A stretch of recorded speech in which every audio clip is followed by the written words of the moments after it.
Assalamualaikum warahmatullahi wabarakatuh. Hari ini kita akan belajar fisika statistik untuk materi aplikasi statistik Maxwell-Boltzmann. Ya, bab ini berisi beberapa contoh aplikasi statistik Maxwell-Boltzmann yang mungkin kita akan bisa kerjakan, gitu ya. Selain itu juga ya ini umumnya adalah pada assembly sederhana yang mengandung beberapa partikel klasik, ya. Kemudian juga melihat istilahnya adalah hasil dari bukan peramalan, lebih tepat sebenarnya adalah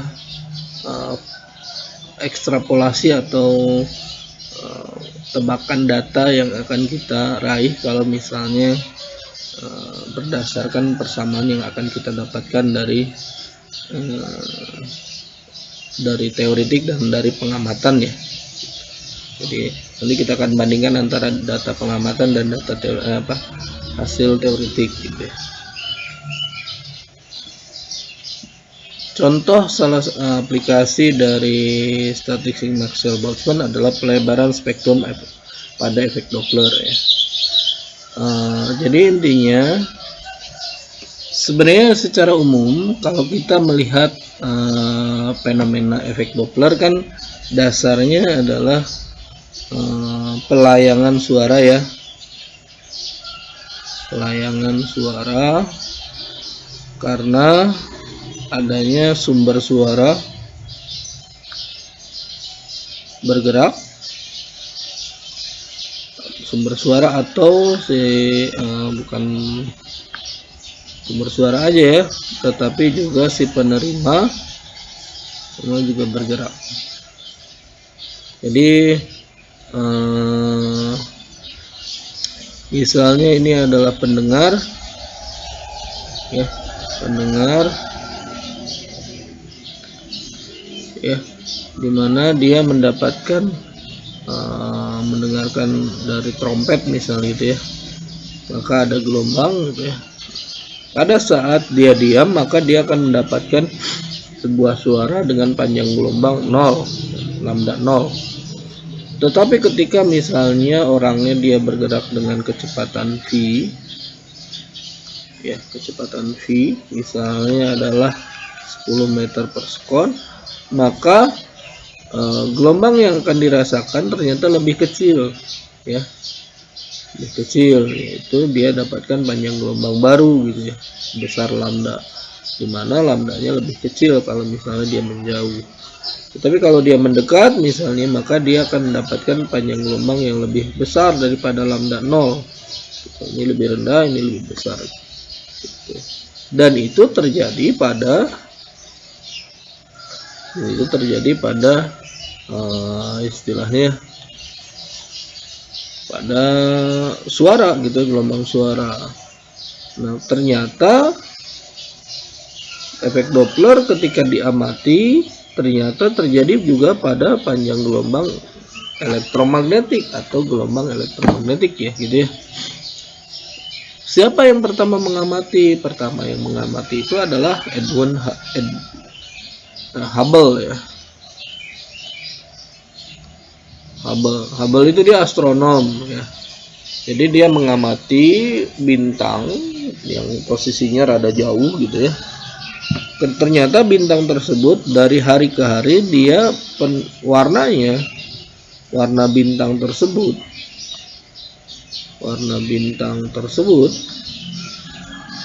berubah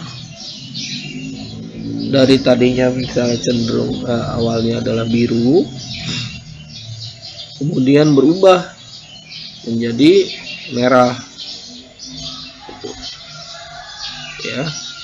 Atau misalnya yang tadinya mungkin panjang gelombangnya dari jingga, gitu ya, jingga, kemudian berubah sedikit demi sedikit hingga mendekati merah. Jadi disebutnya adalah pergeseran merah, pergeseran menuju arah merah, gitu ya. Nah, kenapa terjadi seperti itu, ya? Dasarnya adalah bahwa Hubble memperkirakan bahwa bintangnya tersebut bergerak. Jadi bintang tersebut bergerak. Jadi ini anggaplah bumi gitu ya. Ini adalah bintang gitu. Dan ketika dia awalnya adalah memancarkan panjang gelombang lambda 0, ternyata lambdanya berubah. Lambda panjang gelombang jadi pengamatannya yang tadinya lambda 0 misalnya hingga dia berubah. Kenapa? Menuju warna panjang gelombang yang lebih besar. Lebih besar daripada lambda 0. Terus aja lambda 1 misalnya hari pengamatan pertama, pengamatan kedua, pengamatan ketiga, dan seterusnya. Nah, jadi dengan demikian kita melihat data pengamatan bahwa panjang gelombangnya berubah, maka didapatkan bahwa kemungkinan bintang tersebut bergerak menjauhi pengamat, gitu ya. Berdasarkan apa? Berdasarkan konsep tadi, konsep efek Doppler, gitu ya, yang didasarkan pada pengamatan suara, gitu ya. Ketika mendekat panjang gelombangnya lebih pendek, ketika menjauh panjang gelombangnya lebih besar, gitu ya. Nah, kalau misalnya kita melihat bahwa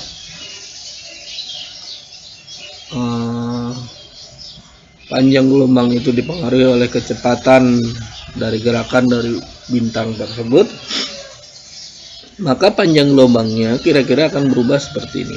Lambda sama dengan lambda 0 dikalikan 1 minus Vx, berarti dia adalah gerakannya, dibagi C. Ya. Dengan demikian sebenarnya Vx-nya akan lebih besar dari 0 jika sumber mendekati pengamat. Vx-nya akan lebih kecil dari 0 jika dia menjauhi pengamat. Ya. Jadi dalam astronomi efek Doppler digunakan untuk mengukur kecepatan bintang-bintang ya terhadap bumi, gitu ya. Nah, pergeseran itu secara relatif ya terhadap bumi ya. Nah, pertanyaannya adalah bintang tersebut mendapatkan atau memancarkan cahaya itu dari peristiwa apa? Sebenarnya adalah peristiwa eksitasi disebutnya ya.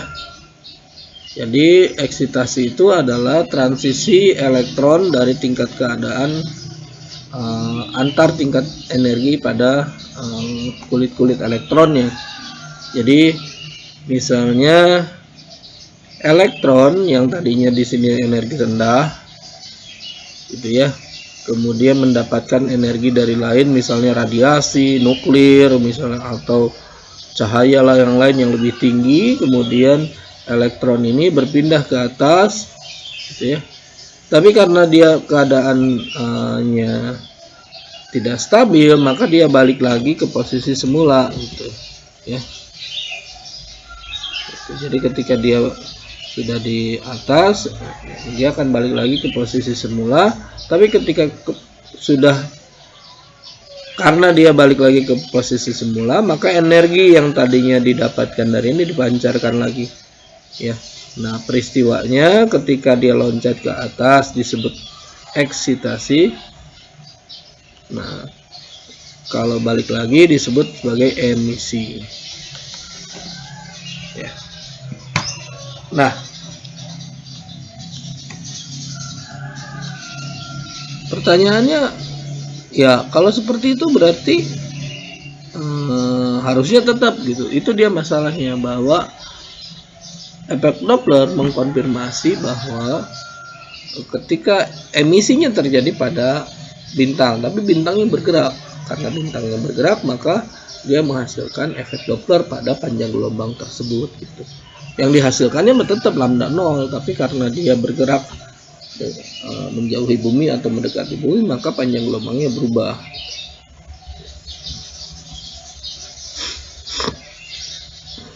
Ya.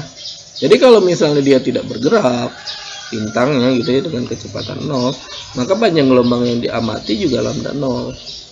Tetapi karena dia bergerak misalnya mendekati, maka panjang gelombangnya jadi lebih kecil.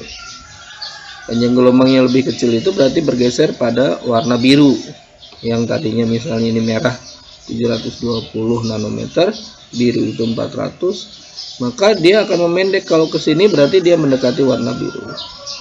Jadi misalnya, kemudian kalau misalnya menjauh, ya spektrumnya di sini 720, awalnya ini lambda 0, awalnya juga di sini lambda 0. Ini warna biru di sini.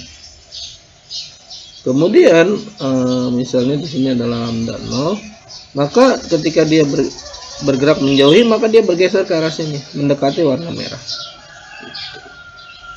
Jadi sebutnya sebagai pergeseran warna merah. Nah,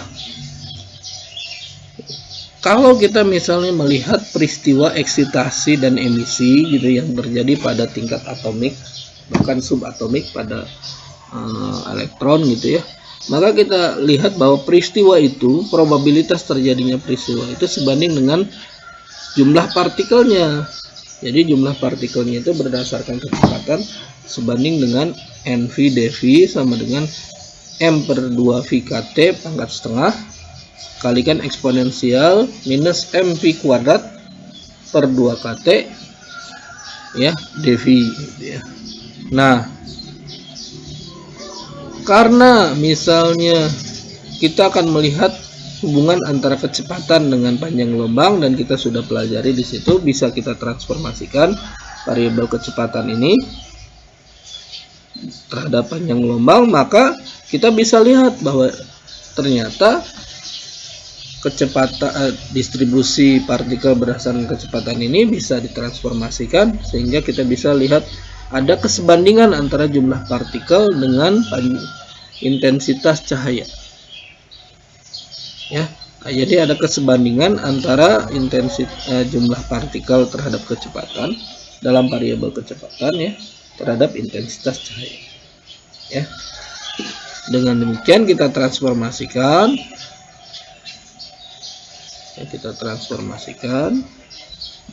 Maka I lambda D lambda itu sebanding dengan M per 2 VKT pangkat setengah kali eksponensial minus MV kuadrat per 2 KT dV ya.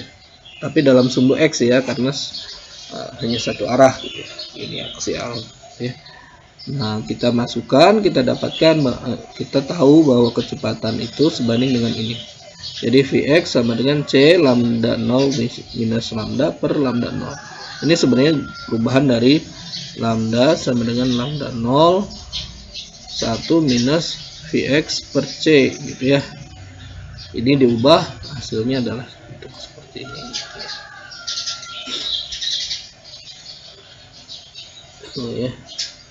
Oke, dapat nih ya.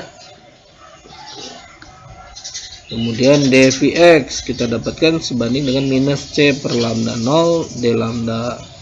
Kemudian kita masukkan persamaan yang ini ya, persamaan ini ke dalam persamaan yang atas ya. Persamaan yang atas kita dapatkan bahwa I lambda D lambda sama dengan M per 2 VKT pangkat setengah kali eksponensial minus M C lambda 0 minus lambda per lambda 0 dikuadratkan per 2 KT. Kemudian dikalikan lagi dengan dVx yaitu minus C per lambda 0 D lambda. Dan kita uraikan, kita gabungkan sehingga kita dapatkan sebanding dengan M per 2 VKT pangkat setengah kali minus C per lambda 0 ya. Nah, oke. Nah, kita agar persamaan kesebandingan ini biar seimbang, maka kesebandingan ini jadi sama dengan, kemudian konstanta ini dikalikan konstanta lain misalnya, sehingga kita akan dapatkan persamaan I lambda 0, di mana I lambda 0 itu sebanding dengan M per 2 VKT pangkat setengah. Maaf, lupa. Ini layarnya cuma kecil.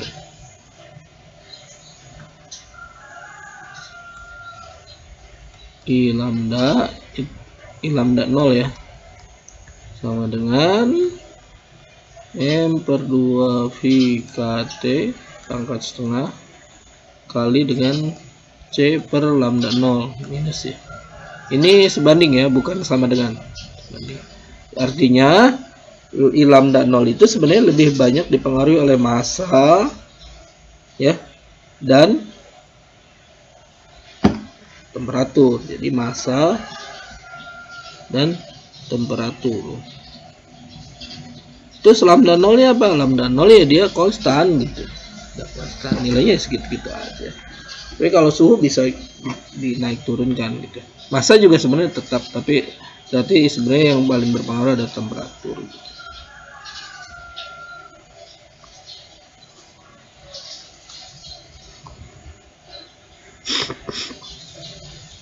Jadi besaran paling dominan ya memang adalah temperatur atau suhu gas gitu.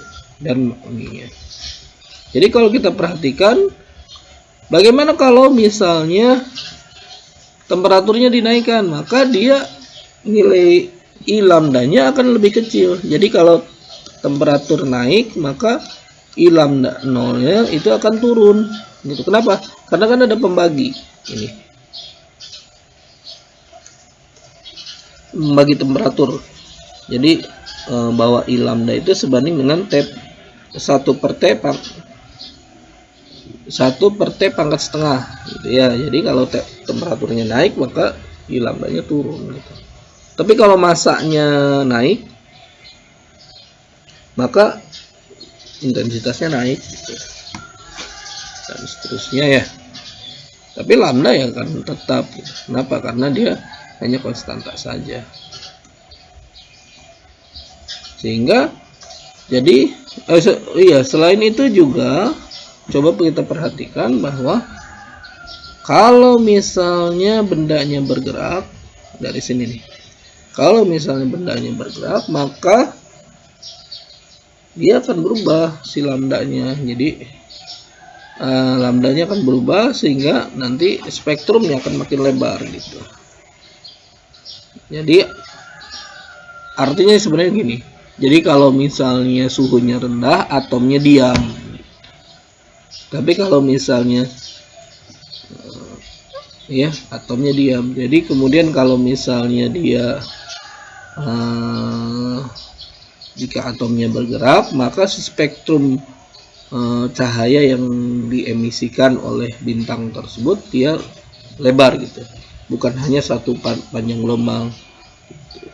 Jadi kalau misalnya dalam kurva, kalau yang diam itu dia bentuknya gini, hanya tunggal gitu. Ini hanya panjang lambda 0. Tapi kalau misalnya ini diam ya, atom diam. Kalau bergerak, dia fungsinya gini.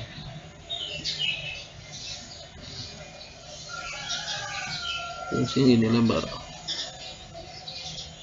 Dengan lambda 0-nya sama. Jadi puncaknya sama, lambda 0. Lambda 0 juga, cuma lebih lebar. Artinya ada beberapa panjang gelombang yang lain. Itu karena sifat dari atom yang bergerak gitu. Sehingga karena atom bergerak, ada beberapa panjang gelombang yang dihasilkan oleh atom yang lain, sehingga dia akan bentuknya lebih lebar gitu. Tidak hanya panjang gelombang tunggal gitu. Jadi tidak hanya warna merah aja, tapi juga ada warna jingga atau infrared gitu.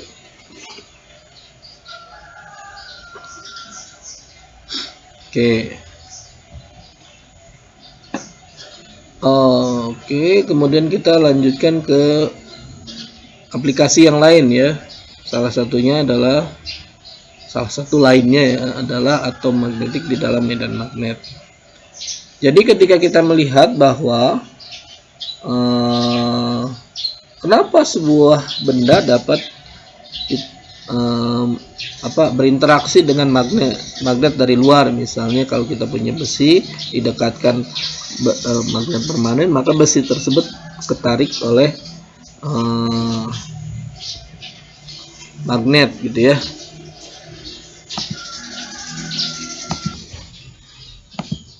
Nah, salah satu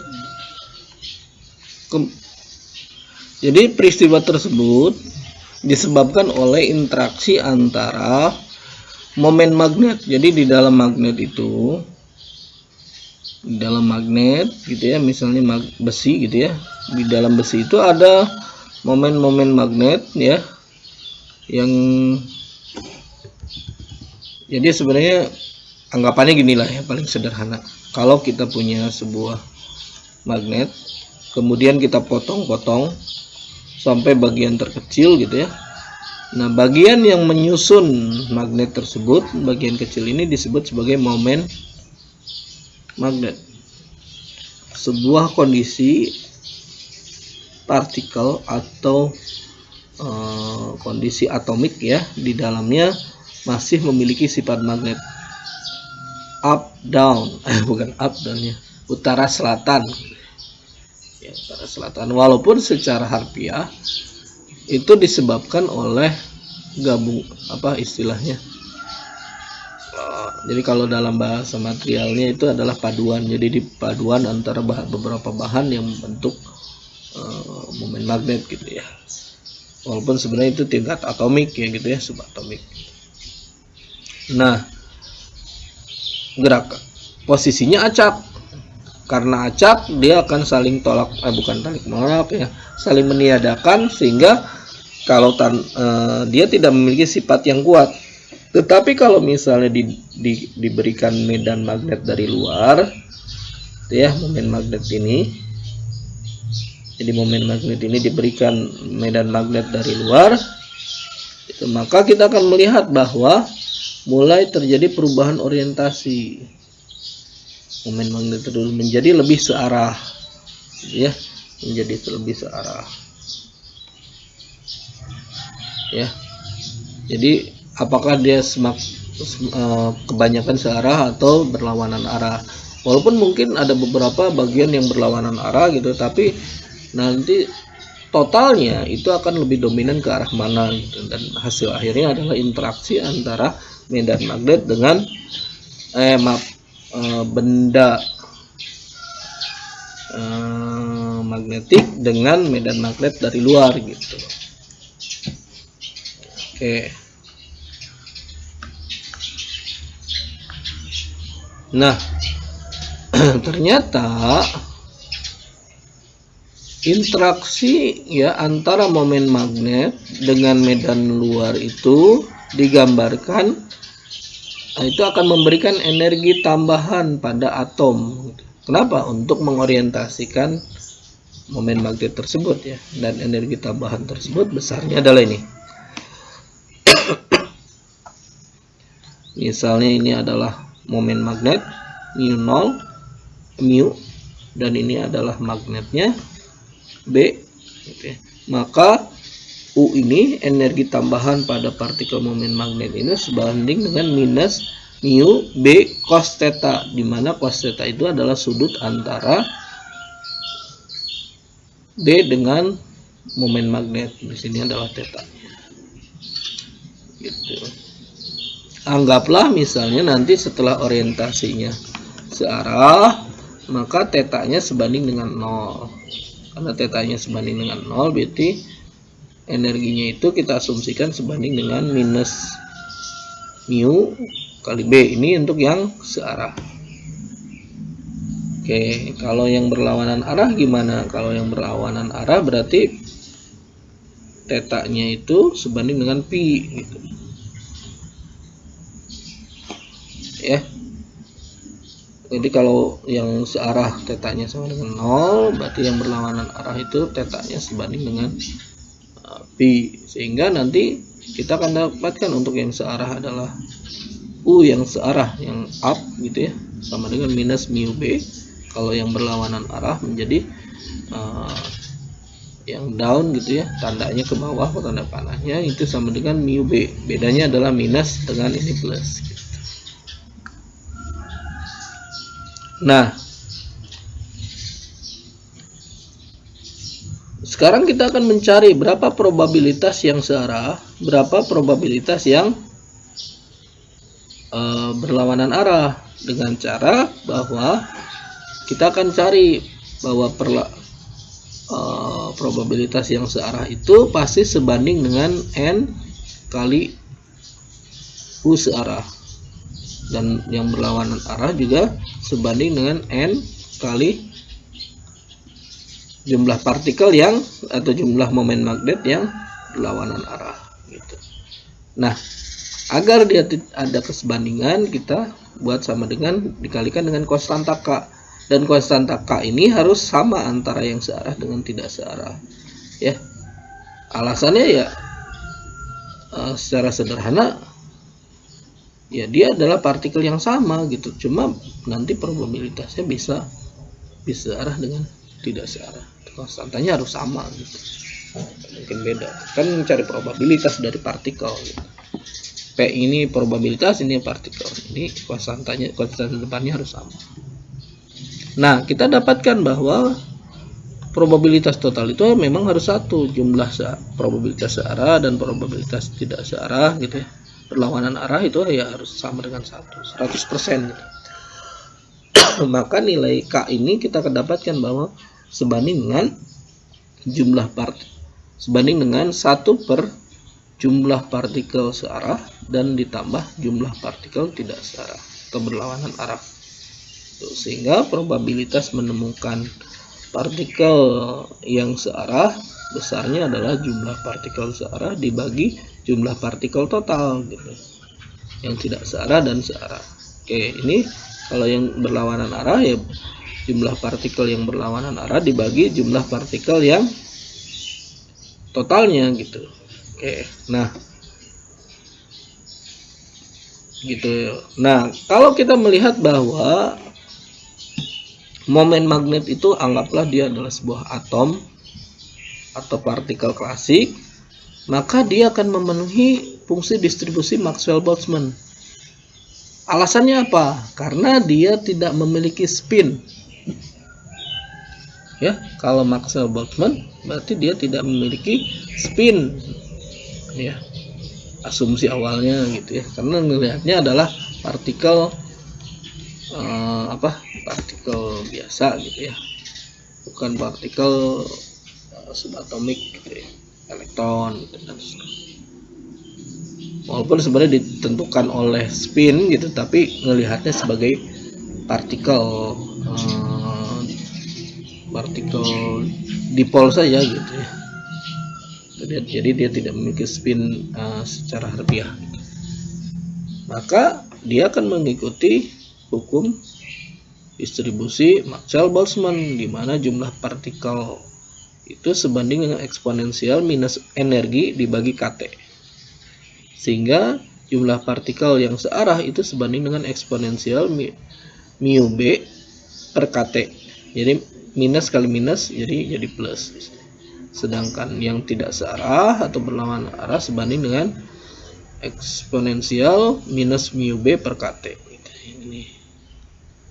Sehingga kalau kita masukkan ke dalam persamaan yang atas, yang sini, kita akan dapatkan bahwa persamaan yang atas itu yang searah, probabilitas menemukan partikel atau dipol yang searah, dipol magnet yang searah sebanding dengan eksponensial mu B per KT dibagi eksponensial mu B per KT ditambah eksponensial minus mu B per KT. Oke. Yang ini adalah probabilitas menemukan partikel yang tidak searah, yaitu eksponensial minus mu B per KT dibagi eksponensial minus mu B per KT ditambah eksponensial minus mu B per KT. Ya. Nah, sekarang kita akan cari momen magnetik rata-rata atom.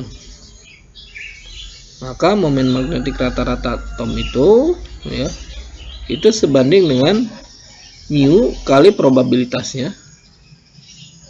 Yang ini adalah yang searah berarti plus mu dikalikan probabilitas yang searah dikalikan dengan momen magnet yang negatif. Karena apa? Karena berlawanan arah, berarti tandanya negatif, minus mu P yang tidak searah atau yang berlawanan arah,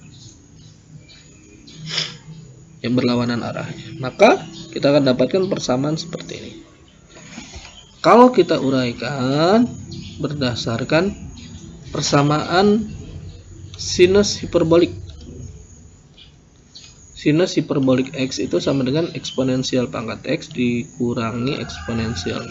Berarti bukan sinus ya. Maaf. Awalnya adalah kosinus. Kosinus hiperbolik X itu sama dengan eksponensial pangkat X tambah eksponensial minus X per 2. Itu ya. Kalau sinus hiperbolik X itu adalah eksponensial pangkat X minus eksponensial minus X per 2. Jadi dari persamaan ini kita bisa lihat bahwa yang ini kalau kita uraikan kita akan dapatkan seperti ini. Mu eksponensial mu B per KT minus eksponensial minus mu B per KT per eksponensial mu B per KT tambah eksponensial minus mu B per KT, gitu ya. Maka kita akan dapatkan bahwa ini adalah sinus hiperbolik X, mirip ya, yang ini adalah cosinus hiperbolik X, mirip. Maka ini sama dengan mu kali sinus hiperbolik mu B per KT dibagi cosinus hiperbolik mu B per KT. Ya, karena sinus hiperbolik dibagi cosinus hiperbolik itu adalah tangen hiperbolik. Maka momen magnetik total rata-rata itu sebanding dengan mu tangen hiperbolik mu B per KT, ya.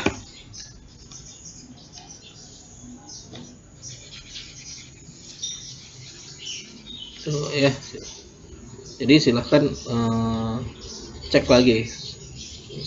Dan ini sebenarnya benar. Masalahnya adalah bagaimana cara menggambarkan kurvanya. Ya, kita plot.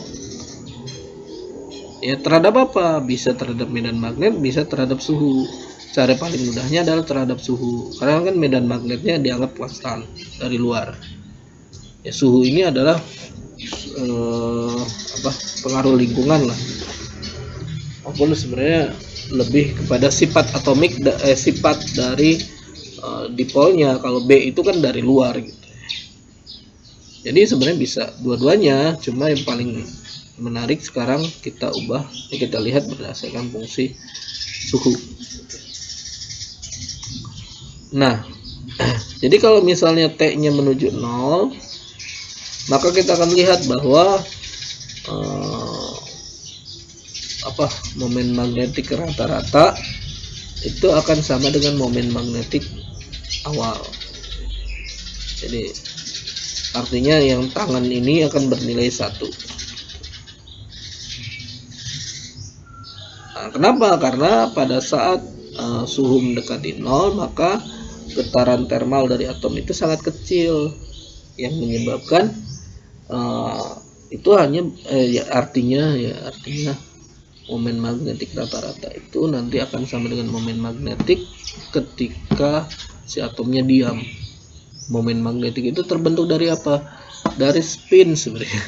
Cuma karena kita tidak melihat spinnya secara langsung, tapi lebih kepada dipolnya, maka kita negasikan dulu. Tapi spin itulah yang menyebabkan terbentuknya momen magnet.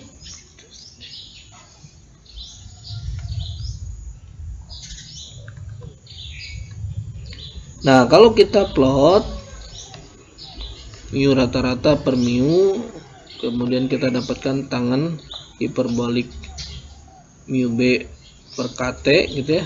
Maka kita bisa anggaplah misalnya ini sebagai konstanta. Jadi tangen hiperbolik mu B per K dikalikan 1 per T.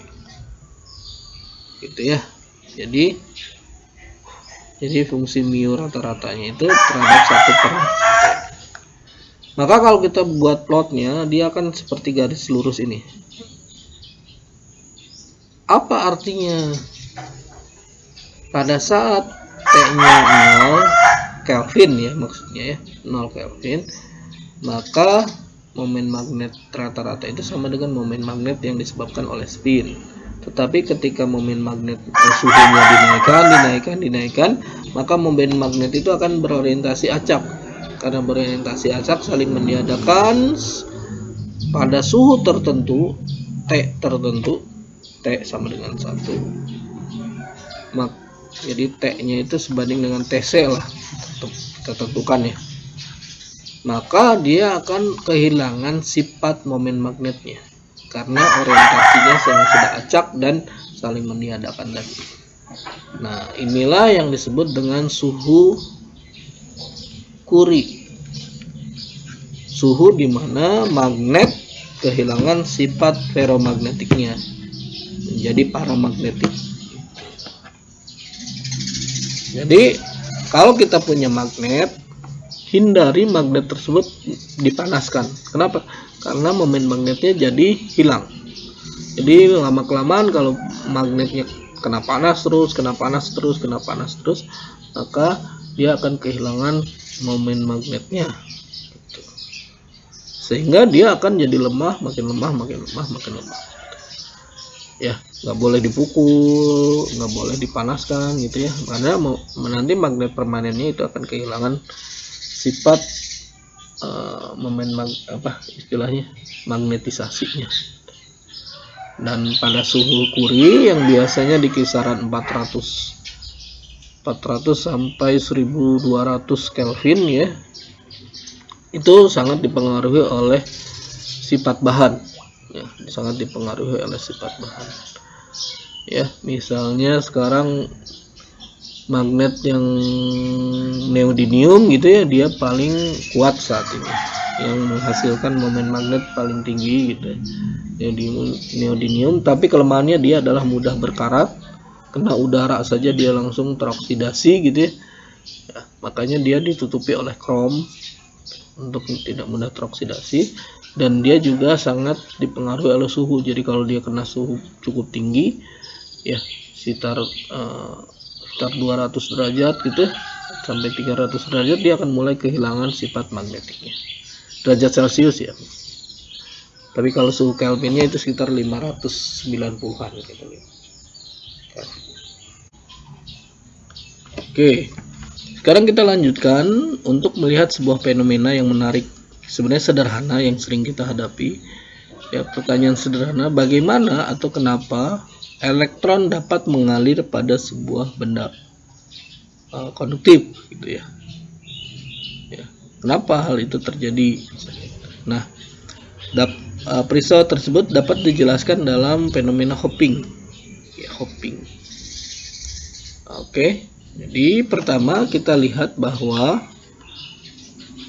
awalnya kita pernah belajar kan pengurungan kuantum, di mana ini adalah potensial, kemudian ini adalah posisi X gitu, di mana potensial di sekitar sini potensialnya adalah tak berhingga, di daerah sini juga tak berhingga gitu, sehingga si elektron memiliki elektron di dalam kotak ini memiliki tingkatan energi, di mana N-nya itu ya, tingkatan energi 1, 2 gitu, dan ketiga dan seterusnya.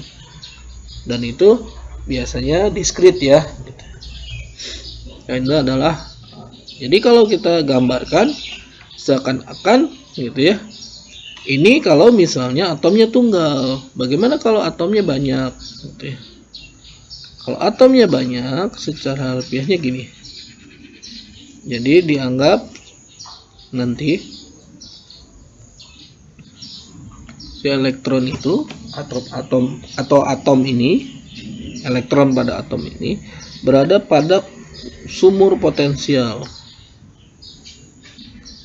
ya, sumur potensial yang dia berbatasan juga dengan sumur potensial atom lain, berbatasan lagi dengan sumur potensial atom lain, berulang terus secara berulang dan periodik.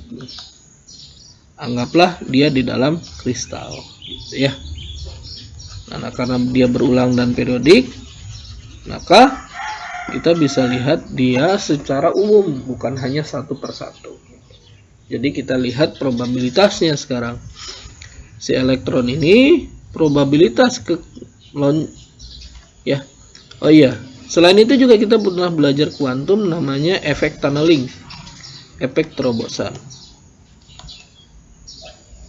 Ya, efek terobosan di mana si elektron ini ya bukan secara harfiah klasikal loncat ke sini, tapi dia bisa menembus potensial, medan potensial gitu ya, yang kita sebut sebagai efek terobosan atau efek tunneling. Jadi ada probabilitas si elektron bisa loncat ke arah kanan dan bisa juga loncat ke arah kiri atau menerobos ke arah kiri gitu ya. Nah, probabilitasnya berapa? Nah, probabilitasnya ini kita lihat. Ya, kita lihat misalnya ini adalah, nah probabilitas itu bergantung pada tinggi dari potensial yang dihadapi atau membatasi antara satu atom dengan atom yang lain atau elektron dengan elektron yang lain. Ya, dimana ternyata berdasarkan statistik Maxwell-Boltzmann. Nah, kenapa memilih statistik Maxwell-Boltzmann untuk menyelesaikan permasalahan hopping ini? Ya, alasan sederhananya adalah karena dia tidak memiliki spin atau spinnya bulat lah, spinnya bulat. Maaf. Nah, kalau gitu nanti probabilitas si elektron loncat itu besarnya adalah P sama dengan C kali eksponensial minus Q U0 per KT, dengan C adalah konstanta penormalisasi atau faktor penormalisasinya ya. Gitu. Maaf, penormalisasinya gitu. Nah, sekarang kita lihat dengan bentuk seperti ini ya, probabilitas dia ke kanan itu berarti sebenarnya P sama dengan C kali eksponensial minus Q U per KT ya, U0 per KT. Ya, yang ke kirinya berapa dari atom ini? Ya sama, P probabilitasnya sama dengan C kali eksponensial minus Q U0 per KT gitu. Karena besarnya sama ya sama aja dengan dilihat bahwa yang loncat ke kanan 10, yang ke kiri 10 ya, dia akan tetap gitu. Sehingga probabilitas totalnya dia akan tetap 0. Artinya apa? Ya karena ada elektron yang ke kanan dan ada yang elektron ke kiri, secara total dianggap gitu ya, tidak ada elektron yang bergerak gitu. Sehingga pada kondisi ini anggapannya adalah elektron stabil. Ya, elektron stabil. Kalau dalam bahasa logamnya, si elektron berada pada kotak potensial yang besar gitu. Atau boleh disebut si elektron mengalir seperti di dalam lautan, tapi karena saling bertumbukan beda arah ini, sehingga secara total tidak mengalir keluar. Jadi kalau kita tiba-tiba menyentuh logam ya, logamnya tidak ada potensial dari luar, hanya dari energi dalamnya atau potensial dalamnya gitu ya, tidak akan nyetrum lah istilahnya gitu. Kenapa? Karena tidak ada elektron yang mengalir. Nah, sekarang beda lagi kalau misalnya material tersebut diberi beda potensial ya, diberi beda potensial sebesar E, atau diberi medan listrik ya, diberi medan listrik sebesar E ya. Karena diberi medan listrik, maka ada interaksi antara elektron dengan medan listrik ya. Nanti karena ada interaksi, maka terjadi perubahan potensial ya. Terjadi perubahan potensial di mana untuk yang sebelah kanan energinya itu berkurang ya, yang ini naik. Jadi intinya ini naik lah, seakan-akan ini naik. Jadi energinya itu, energi yang sebelah kiri U0 kurangi E kali D. D itu adalah jarak antara dari sini ke sini, setengahnya. Dari sini ke sini, ini adalah D per 2, ini juga adalah D per 2. kali E kali per D per 2 gitu. Oke, sedangkan yang atom yang kanan dia akan berubah energinya U-nya. Jadi yang ini naik, ini turun. Yang ini turun gitu. Sehingga energinya berubah jadi U0 ditambah E kali D per 2 gitu. Nah, sekarang karena energinya berubah, maka probabilitasnya tidak akan lagi sama. Kenapa? Probabilitas di sini seakan-akan, coba lihat aja. Dia naiknya itu butuh energi lebih rendah.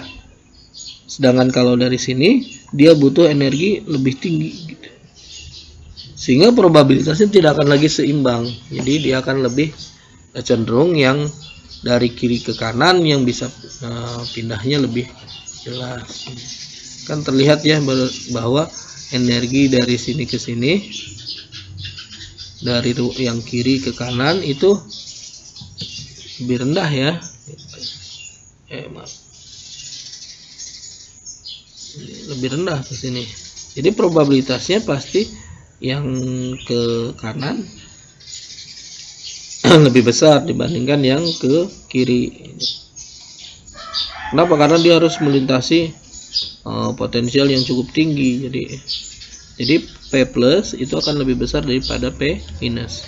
Dari kiri ke kanan, K ya, ini aja, kiri ke kanan. Yang ini adalah kanan ke kiri. Ya, ini adalah kaki, itu lebih kecil. Oke.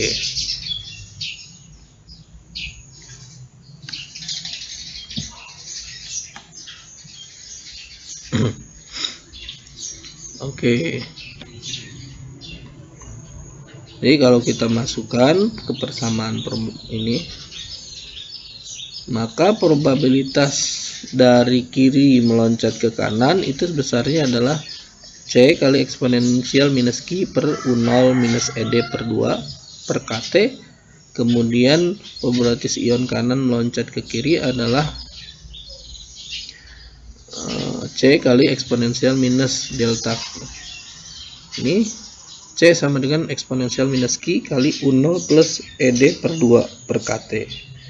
Yang ini. Jadi nanti kita akan kurangi perbedaan probabilitas antara kanan ke kiri, kaki ya, ini dikurangi kiri ke kanan, ternyata hasilnya ada sebanding dengan ini. Jadi C kali eksponensial minus Q kali U0 per KT kali eksponensial Q ED per 2 KT dikurangi eksponensial minus Q ED per 2 KT. Persamaan ini jadi seperti ini. Kalau kita sederhanakan lagi ya.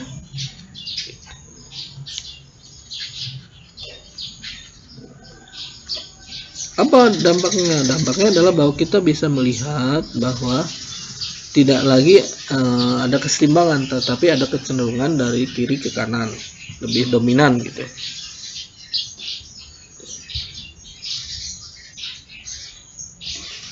Dengan pendekatan misalnya bahwa bukit potensial itu sangat tinggi dan medan listrik yang diberikan cukup kecil, maka potensial dari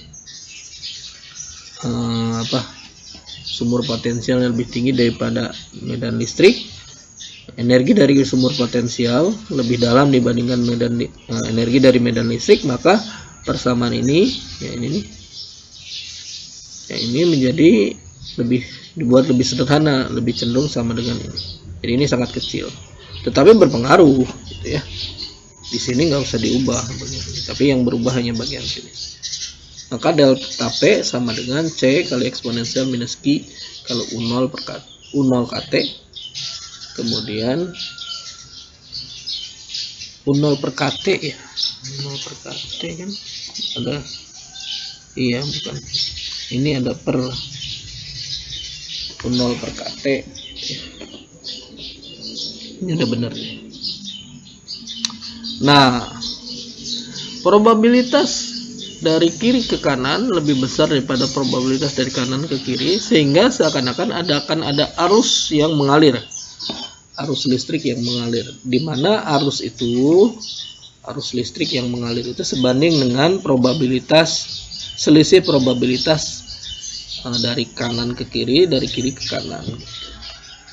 Hasilnya bahwa arus yang mengalir itu sebanding dengan J0 kali eksponensial minus Q kali U0 per KT kali eksponensial Q ED per KT minus 1. Kemudian juga persamaan ini yang dalam sini bisa disederhanakan menggunakan pakai ini ya, aproksimasi Taylor.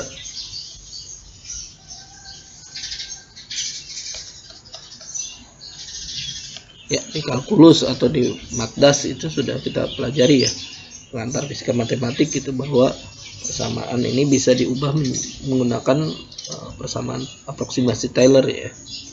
Sehingga JT kali J sama dengan J0 eksponensial minus Q U0 per KT kali Q ED per KT. E-nya kita keluarkan ya.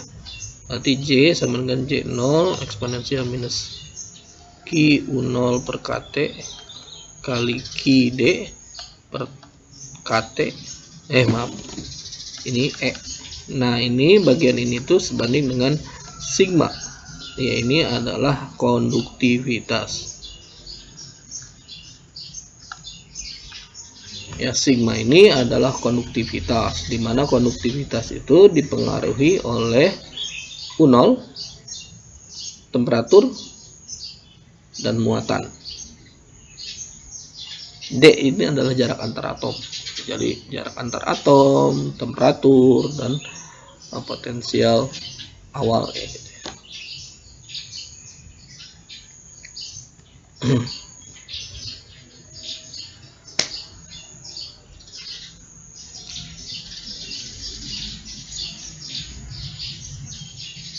Oke, jadi nanti kita bisa lihat bahwa sigma juga bisa kita sederhanakan, bahwa sigma itu atau konduktivitas sebanding dengan sigma 0 per T kali eksponensial minus EA per KT. EA-nya sendiri kita sebut sebagai energi aktivasi.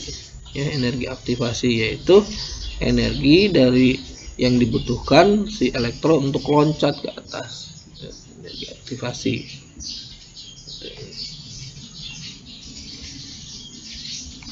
Nah, kemudian jadi konduktivitas ini menggambarkan sifat listrik atau sifat listrik material tersebut. Jadi kalau kita mau lebih sederhana atau lebih jelasnya, kita bisa buat dalam logaritmik. Kenapa? Karena di dalam sigma ini kan ada eksponensial ya. Jadi supaya lebih mudah kita buatkan dalam bentuk logaritmik, bahwa ln sigma itu sama dengan ln sigma 0 ditambah ln 1 per T minus EA per K kali 1 per T.